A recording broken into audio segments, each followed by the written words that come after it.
এবার দেখেন 5-1 নাম্বার কি আছে? 1, -3 কেন্দ্র বিশিষ্ট যে বৃত্তটি 2x - y -4 = 0 রেখাকে স্পর্শ করে তার সমীকরণ নির্ণয় করো। নির্ণয় করো। তাহলে দেওয়া আছে কেন্দ্র,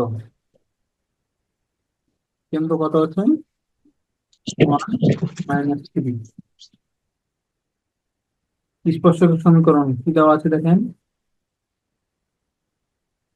স্পর্শক সমীকরণ 2x - 4 2x - y -4 সমান 0। অতএব ব্যাসার্ধ, কেন্দ্র থেকে স্পর্শকের দূরত্বটা হচ্ছে ব্যাসার্ধ, তাই না?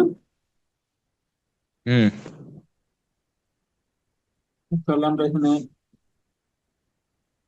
বসাই দিই ব্যাসার্ধ, তাহলে 2 × 1 - 3 × 3, তাহলে +3 - 4, নিচে কত হচ্ছে? 4 + 1, তাই না? Yes sir.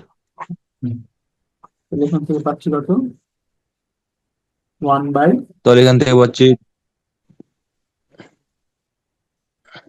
1/√5, হুম ঠিক আছে। ব্যাসার্ধ বললাম 1/√5। ব্যাসার্ধ পেয়ে গেছি, ইয়েস স্যার। কেন্দ্র পেয়ে গেছি, তাহলে বৃত্তের সমীকরণ বের করতে পারবো না?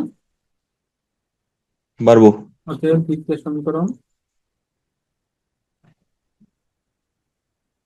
x - 1 whole square plus y + 3 whole square সমান 1/√5²। এই ক্যালকুলেশন করবো শেষ। হ্যাঁ, এটা ক্যালকুলেশন করে যেটা আসবে সেটা answer।